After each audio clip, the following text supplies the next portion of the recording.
ہم دیکھ چکے ہیں کہ ایران کے فرمان روا خسرو نے حضور صلی اللہ علیہ وآلہ وسلم کا نامہ مبارک کس طرح چاک کر کے اس کے پرزے حقارت سے فرش پر بکھیر دیے اور سفیروں سے کیسا نامعقول سلوک کیا۔ حارث کے ساتھ بصرہ کے حکمران نے جو برتاؤ کیا اور غداری سے انہیں قتل کرایا، اس کا بیان بھی اوپر آ چکا ہے۔ جب یہ خبر حضور صلی اللہ علیہ وآلہ وسلم تک پہنچی تو آپ نے تہیہ کر لیا کہ اس خون کا قصاص لیا جائے گا۔ اس سلسلے میں جو دشواریاں اور خطرات مضمر تھے ان کا آپ کو کما حقہ علم تھا، خصوصاً یہ کہ آپ کو اندیشہ تھا کہ بعض نتینی حکومت سے مخاصمت پیدا ہو جائے گی، اور تاریخ کا یہ پہلا واقعہ ہے کہ کسی عرب سلطنت نے یونانی حکومت سے ٹکر لینے کی جرات کی ہو۔ کس کو علم ہے کہ اس معمولی سی چنگاری سے کہاں کہاں آگ بھڑک اٹھے، اور پھر کون کہہ سکتا ہے کہ یہ آتش سوزاں تمام ایشیا کو اپنی گرفت میں نہ لے لے اور کسرا کی وسیع سلطنت خاکستر کا ڈھیر نہ بن جائے۔ لیکن خطرات کا خوف حضور صلی اللہ علیہ وآلہ وسلم کے عزائم میں حائل نہیں ہو سکتا۔ آپ صلی اللہ علیہ وآلہ وسلم 3000 سواروں پر مشتمل ایک فوج اپنے مبتنی زید کی سرکردگی میں شام کے علاقے موتا کی طرف روانہ فرماتے ہیں تاکہ وہاں کے معاملات رو براہ ہو جائیں، یعنی پہلے انہیں اسلام لانے کی دعوت دی جائے، اور اگر وہ اس پر راضی نہ ہوں تو تلوار دونوں کے درمیان فیصلہ کر دے۔ بعض زعیم اہل قریش بڑبڑاتے ہیں کیا انہیں ایک آزاد شدہ غلام کے ماتحت بھیجا جا رہا ہے، لیکن اسلام نے آزاد اور غلام کی قید حرف غلط کی طرح مٹا دی ہے۔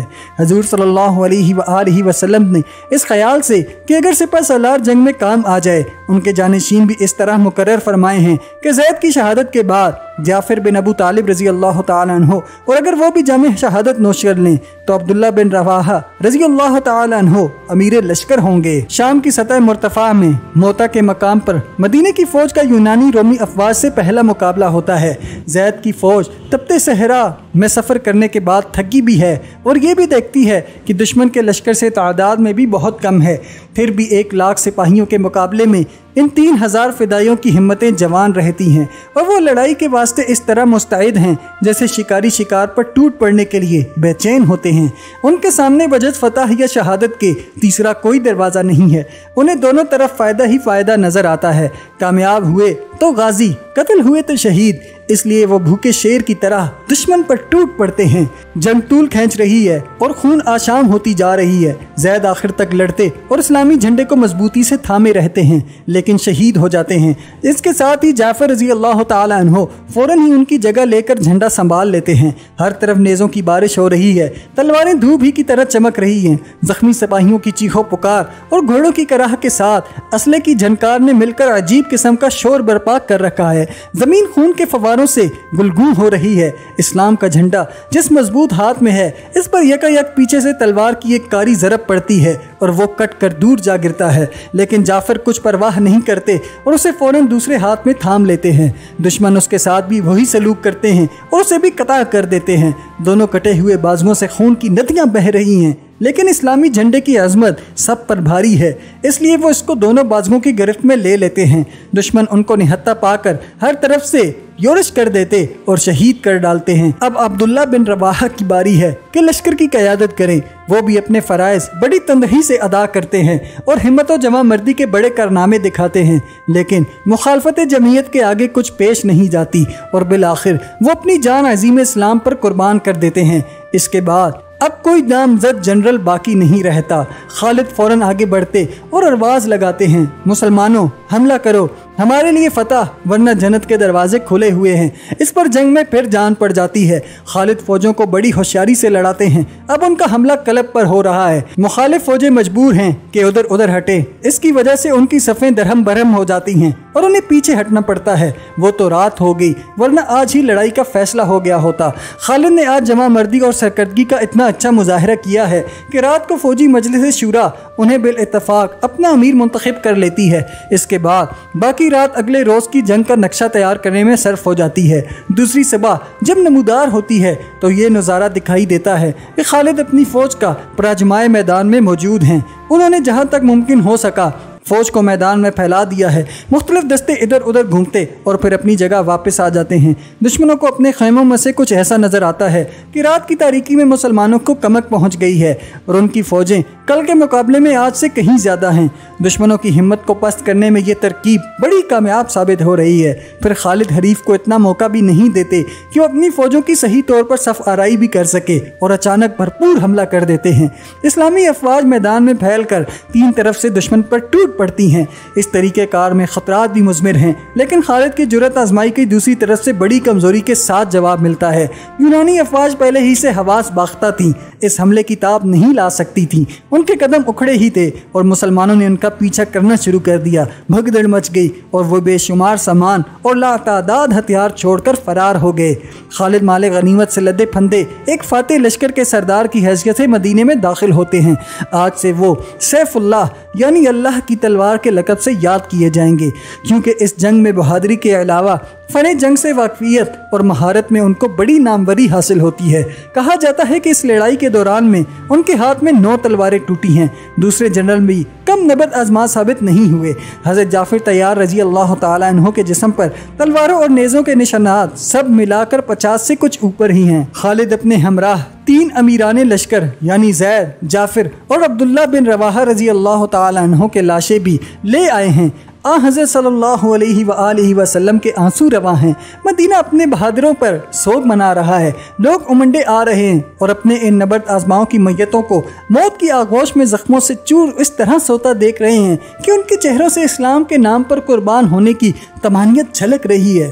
حضور صلی اللہ علیہ وآلہ وسلم کو خاص طور پر بہت صدمہ ہے، کیونکہ زید اور جعفر رضی اللہ تعالیٰ عنہ دونوں بہت کافی عرصے تک آپ کے زیر شفقت رہ چکے ہیں۔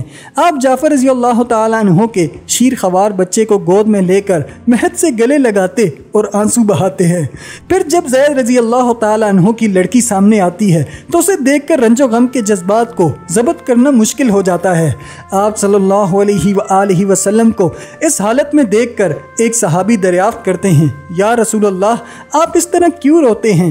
آپ جواب میں فرماتے ہیں، یہ وہ آنسو ہیں جو ایک دوست دوسرے کی دائمی مفارقت پر بہاتا ہے۔ مدینے میں ان شہداء کے جنازے بڑی دھوم دھام سے اٹھائے جاتے ہیں۔ میتیں جلوس کی شکل میں قبرستان کی طرف جا رہی ہیں اور تقریباً سارا شہر ان کے جلو میں ہے۔ عمائدین سب ہی شریک ہیں۔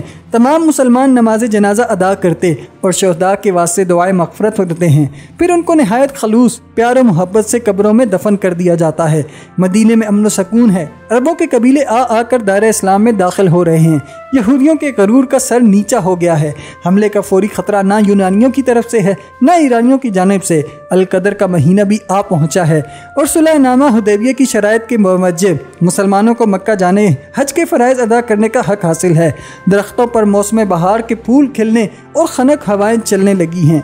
حضرت صلی اللہ علیہ وآلہ وسلم کے ساتھ 1000 عازمان حج کا قافلہ روانہ ہو رہا ہے، اور اس طرح 7 سال مکہ سے غیر حاضر رہنے کے بعد قرآن شریف کی یہ پیشن گوئی پوری ہو رہی ہے کہ اللہ نے چاہا تو تم مسجد حرام میں اطمینان سے داخل ہوگے، سر منڈواؤ گے یا بال ترشواؤ گے اور تمہیں کوئی خطرہ نہ ہوگا۔ اہل اسلام اپنے ساتھ بجز ان چھوٹی تلواروں کے جن کی صلح نامہ کی روح سے اجازت ہے اور کوئی ہتھیار نہ لائے، اور اب وہ اپنی قربانی کے جانور ساتھ لیے ہوئے مکے میں داخل ہو رہے ہیں۔ لیکن شہر خالی ہے، اس کے تمام باشندے غریب اور امیر سب اپنے مکانات چھوڑ کر چل دیے ہیں۔ 3 روز تک وہ قرب و جوار کی پہاڑیوں میں ڈیرے ڈالے پڑے ہیں اور محفوظ مقامات پر مجمع ہو کر دیکھتے رہے کہ پیغمبر صاحب اور ان کے ساتھی کیا کرتے ہیں۔ یہ ایک عجیب و غریب نظارہ ہے جس میں دونوں جانب سے حیرت انگیز جذبات کا اظہار ہو رہا ہے۔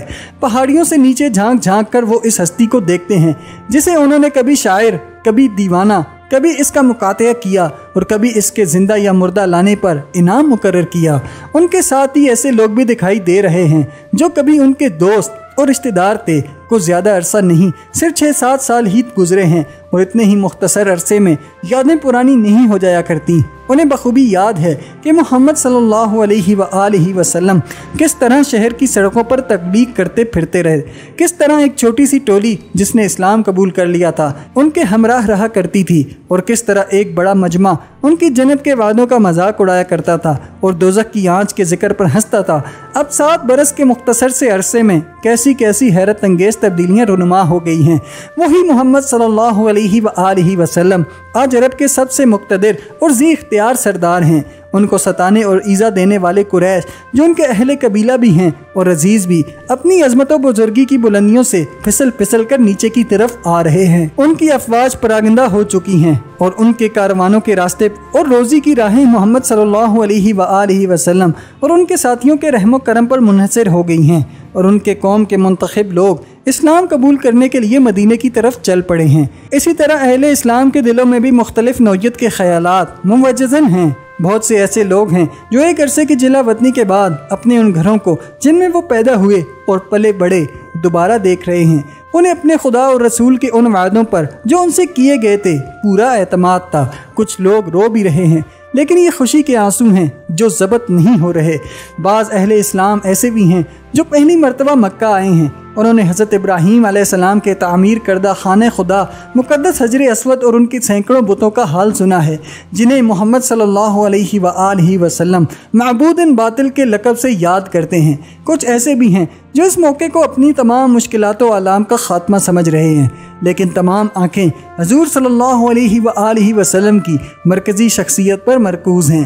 آپ صلی اللہ علیہ وآلہ وسلم کے ادنا سے ادنا اقدام کو بھی نظروں میں سمویا جا رہا ہے۔ لوگوں کے نزدیک ہر بات دلچسپ ہے اور آپ صلی اللہ علیہ وآلہ وسلم کے نزدیک ہر شے اہم ہے۔ آپ خانہ کعبہ میں تشریف لے جاتے ہیں، بڑے احترام سے حجر اسود کو بوسہ دیتے ہیں، پھر 7 طواف پورا کرنے کے بعد صفا و مروہ پر سعی فرماتے ہیں، اور اس کے بعد حضرت ابراہیم علیہ السلام کے تعمیر کردہ بیت عتیق کے دروازے پر نفل نماز ادا کرتے ہیں۔ مسلمان حجاج 3 دن تک مکے میں قیام کرتے اور حج کے تمام ارکان ادا کر کے صلح حدیبیہ کی شرائط کے موجب چوتھے دن مقدس شہر کو خالی کر دیتے ہیں۔ دراصل اہل مکہ کو اپنے گھروں سے نکل جانے کی کوئی ضرورت نہ تھی، کیونکہ حضرت صلی اللہ علیہ وآلہ وسلم یا آپ صلی اللہ علیہ وآلہ وسلم کے صحابہ کے دلوں میں فتوحات کا خیال تک نہ تھا۔ حضور صلی اللہ علیہ وآلہ وسلم بچپن اور جوانی میں صادق اور الامین تھے، یعنی آپ صلی اللہ علیہ وآلہ وسلم کی بات پر مکمل اعتماد کیا جا سکتا تھا۔ اب بھی گو زمانہ بہت سی کروٹیں بدل چکا ہے، لیکن آپ کے قول یا تحریر میں کوئی فرق نہیں آیا۔ آپ اب بھی الامین ہیں، آپ اب بھی وہی محمد صلی اللہ علیہ وآلہ وسلم ہیں جن پر دوست دشمن سب اعتبار کر سکتے ہیں۔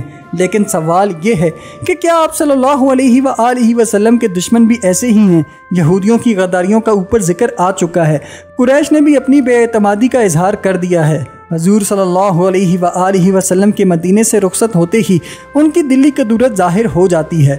وہ مسلمانوں کے ایک حلیف قبیلہ بنو بکر پر حملہ کرتے، اکثر لوگوں کو تحقیق کرتے اور ان کی کھیتیاں تباہ برباد کر دیتے ہیں۔ یہ بین طور پر صلح حدیبیہ کی شرائط کی خلاف ورزی ہے، جس کا اطلاق حلیف قبائل پر بھی یکساں ہوتا ہے۔ اس بدنصیب قبیلے کے تحتیہ السیف اشخاص مطالبہ کرتے ہیں کہ اس دوستانہ معاہدے کی روح سے جو انہوں نے مسلمانوں سے کر رکھا ہے، اہل اسلام کو ان کی طرف سے انتقام لینا چاہیے۔ آج بھی اسلام پر نکتہ چینی کرنے والے کچھ لوگ ایسے موجود ہیں جو کہتے ہیں حضور صلی اللہ علیہ وآلہ وسلم نے صلح حدیبیہ کو توڑنے کے اسباب خود پیدا کیے ہیں، کیونکہ اس کی شرائط مسلمانوں کے خلاف جاتی تھی۔ بعض لوگ اس سے بھی آگے بڑھ کر حضور صلی اللہ علیہ وآلہ وسلم پر یہ الزام لگاتے ہیں کہ آپ صلی اللہ علیہ وآلہ وسلم کا مقصد معاذ اللہ اپنی سلطنت کو وسیع و مضبوط کرنا تھا۔ مکے کا شہر عرب میں ایک بڑی اہم حیثیت رکھتا تھا، اور جب تک اسے فتح نہ کیا جاتا اسلام کی عظمت و وقت پائے تکمیل کو نہ پہنچ سکتی تھی۔ لیکن موجودہ صورت میں یہ سوال کہ آیا حضرت صلی اللہ علیہ وآلہ وسلم کو کبھی مکہ فتح کرنے کا خیال بھی آیا تھا یا نہیں، یا یہ کہ اس کی تسخیر سے عرب پر آپ کے تسلط کی تکمیل ہو جائے گی اور بحیثیت فرمان روا کے آپ صلی اللہ علیہ وآلہ وسلم کے اختیارات بہت وسیع ہو جائیں گے؟ بالکل غیر متعلق ہے۔ اگر واقعی آپ نقض عہد کرنا چاہتے تو اس کے لیے بہترین موقع وہ تھا جب آپ شہر کے اندر مقیم تھے اور مدافعت کے واسطے ایک متنفذ بھی موجود نہ تھا۔ لیکن آپ صلی اللہ علیہ وآلہ وسلم جس طرح داخل ہوئے اسی طرح باہر تشریف لے آئے اور ایک اینٹ تک اپنی جگہ سے نہ ہلے۔ اب اگر آپ صلی اللہ علیہ وآلہ وسلم کی نظر مکہ کی طرف لگی ہوئی ہے تو اس کے 100% ذمہ دار قریش ہیں، کیونکہ انہوں نے اس صلح نامے کی خلاف ورزی کر ڈالی ہے جس کی شرائط سب انہی کی موافقت میں ہیں۔ اب اس کی دھجیاں اڑ چکی ہیں، دونوں فریق آزاد ہیں، کہ جس طرح چاہیں اپنے ہتھیار استعمال کریں۔ قریش کو اس کا احساس ہوا ہے، لیکن بعد از وقت کہ انہوں نے بنو بکر پر حملہ کر کے انتہائی فاش غلطی کی ہے۔ وہ حضور صلی اللہ علیہ وآلہ وسلم کے غصے اور مسلمانوں کو طیش کو فروغ کرنے کی کوششوں میں لگے ہوئے ہیں، اور اس سلسلے میں ابو سفیان کو ان اختیارات کے ساتھ مدینہ بھیجتے ہیں کہ جن شرائط پر بھی مناسب سمجھیں صلح کر لیں۔ اسلامی دارالحکومت میں پہنچنے کے بعد وہ سب سے پہلے اپنی بیٹی ام حبیبہ رضی اللہ تعالی عنہ کے گھر جاتے ہیں، جنہیں حال ہی میں حضور صلی اللہ علیہ وآلہ وسلم نے اپنی زوجیت میں لیا ہے، اور ابو سفیان یہ خواہش کرتا ہے کہ وہ درمیان میں پڑھ کر تصفیہ کرا دے۔ چنانچہ آنکھوں میں آنسو لا کر کہتا ہے، کیا تمہیں اپنے شوہر باپ سے بھی زیادہ عزیز ہیں؟ ام حبیبہ رضی اللہ تعالیٰ عنہ باپ کی بڑی عزت کرتی ہیں، لیکن مسلمان ہو جانے کے بعد ان پر اور ان کے مرحوم شوہر پر قریش نے جو مظالم توڑے تھے وہ سب انہیں اچھی طرح یاد ہیں۔ جو لوگ پہلی مرتبہ ہجرت کر کے حبش گئے تھے ان میں یہ بھی شامل تھیں، اس لیے ابو سفیان کو اس گھر میں ہمدردی کی بھیک واجبی ہی مل سکتی تھی۔ اس لیے وہ جواب میں کہتی ہیں، اس مکان کے مالک اور میرے خاوند رسول خدا صلی اللہ علیہ وآلہ وسلم ہیں، تم میرے باپ ضرور ہو لیکن کافر اور بت پرست ہو۔ ابو سفیان بیٹی کو برا بلا کہتا اور کوستا ہوا ابو بکر اور علی رضی اللہ تعالی عنہم اجمعین کے پاس جاتا ہے، مگر یہاں بھی اسے کوڑا ہی جواب ملتا ہے۔ پھر وہ خود حضور صلی اللہ علیہ وآلہ وسلم کی خدمت میں حاضر ہوتا ہے، لیکن وہاں بھی کوئی شنوائی نہیں ہوتی، اور اس معاملے میں آپ صلی اللہ علیہ وآلہ وسلم ایک لفظ تک نہیں فرماتے۔ ابو سفیان بے نیل و مرم مکہ لوٹ آتا ہے اور اپنی بیٹی، پھر حضرت ابو بکر اور حضرت علی رضی اللہ تعالیٰ عنہ، اور آخر میں حضور صلی اللہ علیہ وآلہ وسلم سے اپنی ملاقات کا حال بیان کر کے کہتا ہے کہ حضور صلی اللہ علیہ وآلہ وسلم نے اس معاملے میں بالکل چپ سادھ لی ہے۔ مدینے میں جنگ کی خفیہ طور پر تیاریاں شروع ہو چکی ہیں، لیکن حاتم بن ابی بلتا کو حضور صلی اللہ علیہ وآلہ وسلم کی خدمت میں پیش کیا جاتا ہے کہ انہوں نے اس کی اطلاع دشمن کو دے دی ہے۔ یہ خط راستے میں پکڑا جاتا ہے اور اس کا مضمون حسب ذیل ہے، مکہ والو ہوشیار ہو جاؤ، رسول اللہ تم پر حملے کی تیاریاں کر رہے ہیں، اس لیے جلد اپنی مدافعت کرو۔ مجرم حلفیہ بیان کرتا ہے کہ اس کا مقصد صرف اپنی بیوی بچوں کو تحفظ ہے جو اہل مکہ کے قبضے میں ہیں۔ اگر اہل مکہ کو علم ہوگا کہ میں ان کا دوست ہوں تو میرے گھر والوں سے نیک برتاؤ کریں گے۔ حضرت عمر رضی اللہ تعالیٰ عنہ کا خیال ہے کہ ان کا سر فوراً قطع کر دینا چاہیے۔ وہ کہتے ہیں، یا رسول اللہ صلی اللہ علیہ وآلہ وسلم، حاتب جھوٹا ہے، مکار ہے، اہل مکہ کے لیے جاسوسی کرتا ہے، مجھے اجازت دیجیے اس کی گردن اڑا دوں۔ حضور صلی اللہ علیہ وآلہ وسلم کچھ سختی سے فرماتے ہیں، میرے صحابہ سے درگزر کر دو، حاتم معرکہ بدر میں ہمارے شریک رہے ہیں، اور اس کے بعد مجرم سے مخاطب ہو کر کہتے ہیں، جاؤ تمہیں معاف کر دیا گیا۔ اہل مکہ ابھی چونو چراہی میں مبتلا ہی ہیں کہ مکہ کی قریبی پہاڑیوں پر 10,000 آگ کے علاوہ خبر دیتے ہیں کہ مسلمانوں کی افواج قریب آ پہنچی ہیں۔ ابو سفیان صورتحال کا جائزہ لینے کے لیے باہر نکلتا ہے، لیکن بدقسمتی سے اسے راستے میں حضور صلی اللہ علیہ وآلہ وسلم کے چچا عباس مل جاتے ہیں۔ وہ دریافت کرتا ہے، کیا یہ عباس ہے؟ اور وہ اس بات میں جواب دیتے ہیں۔ پھر وہ پوچھتا ہے، تمہارے پیچھے کون لوگ آ رہے ہیں؟ محمد رسول اللہ صلی اللہ علیہ وآلہ وسلم جو 10,000 ساتھیوں کے ساتھ تمہاری ملاقات کو تشریف لائے ہیں۔ وہ پوچھتا ہے، تمہارا کیا مشورہ ہے؟ ہمیں کیا کرنا چاہیے؟ عباس رضی اللہ تعالیٰ عنہ کہتے ہیں، ہتھیار ڈال دو ورنہ تم سب کا خاتمہ ہو جائے گا۔ ابو سفیان ان کے ساتھ مسلمانوں کے کیمپ میں آتا ہے۔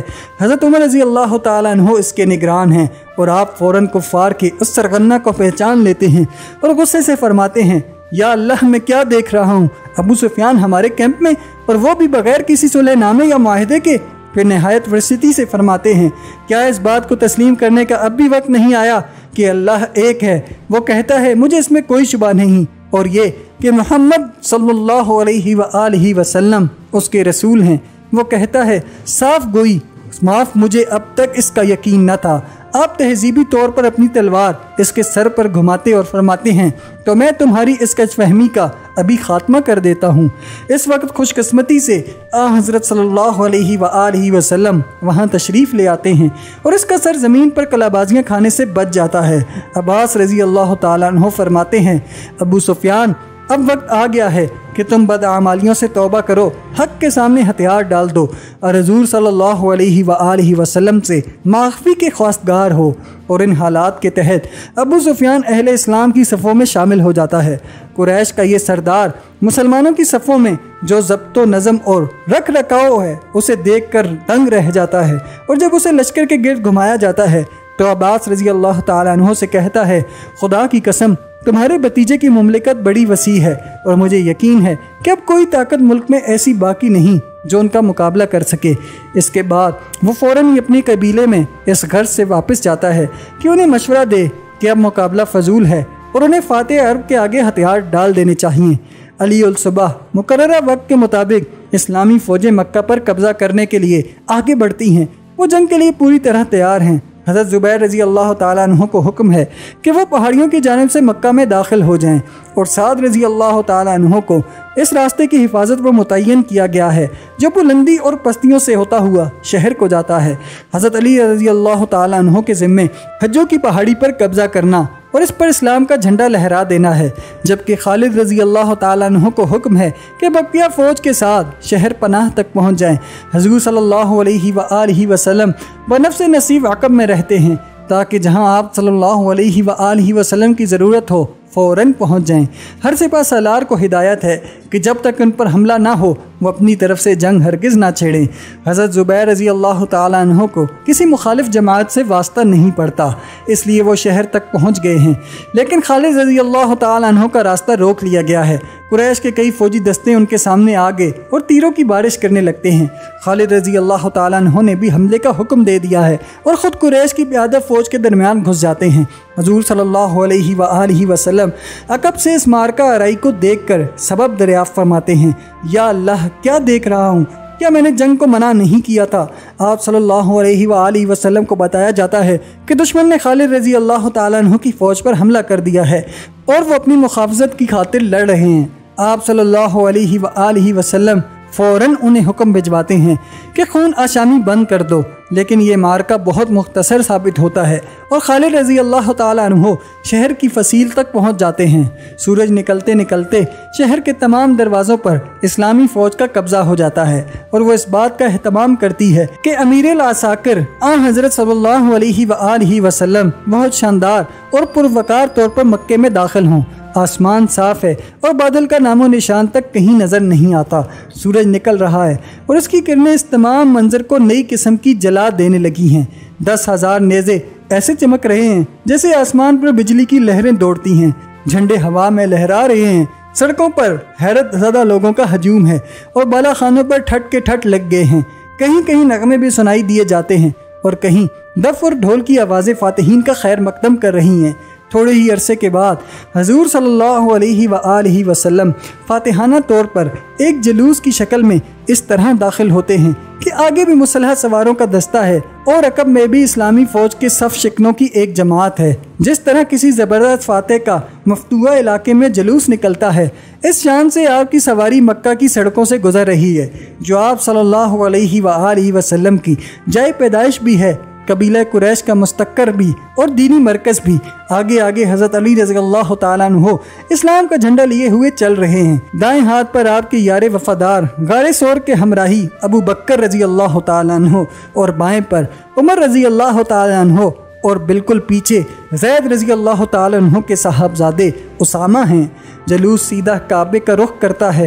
انتہائی راہ میں آپ کا ذہن اس دور کی طرف منتقل ہوتا ہے جب آپ صلی اللہ علیہ وآلہ وسلم کی ان ہزارہا باشندوں کے درمیان کوئی خاص حیثیت نہ تھی۔ نہ آپ صلی اللہ علیہ وآلہ وسلم کے دوست تھے، نہ ہمدم۔ بدقسمتی، محنت شاکہ، ہرکیزی، ناکامی اور تہذیب کا وہ زمانہ اب خواب و خیال کی سی ایک کیفیت نظر آ رہا ہے۔ عزت و کامرانی کے اس موقع پر چند ایسی محبوب ہستیوں کی یاد بھی آپ صلی اللہ علیہ وآلہ وسلم کے دل کو تڑپا رہی ہے، جن کے درمیان زمانے نے ایک سنگین دیوار حائل کر دی ہے۔ آج اگر خدیجہ رضی اللہ تعالیٰ عنہ زندہ ہوتی تو کیا کہتی؟ زید رضی اللہ تعالیٰ عنہ، جعفر طیار رضی اللہ تعالیٰ عنہ یا اسی طرح دوسرے صحابی اور اعزام موجود ہوتے تو کس قدر خوش ہوتے، حالانکہ انہیں کتنی تکالیف اور مصائب کے صلے میں آج یہ فتح حاصل ہو رہی ہے۔ حضور صلی اللہ علیہ وآلہ وسلم جب کعبے کے صحن میں داخل ہوتے ہیں تو تمام لوگوں کو رک جانے کا حکم فرماتے ہیں اور ساتھ ہی آسمان کی طرف ہاتھ اٹھا کر بآواز بلند بسم اللہ پڑھتے اور سورہ فتح کی تلاوت فرماتے ہیں۔ پھر سورہ توبہ کی آیات سناتے ہیں۔ بے شک ہم نے تم کو کھلی فتح عطا کی، زمین و آسمان کے تمام لشکر اللہ کے لیے ہیں اور اسے ہر بات کا علم ہے اور وہ علیم و حکیم ہے۔ اللہ نے تم سے بہت سی نعمتوں کا وعدہ کیا ہے جو تم کو حاصل ہوں گی، اور بہت سی ایسی بھی ہیں جو ابھی تم کو حاصل نہیں ہوئی، اور اللہ نے تمہارے دشمنوں کا احاطہ کر رکھا ہے اور اسے ہر بات پر قدرت حاصل ہے۔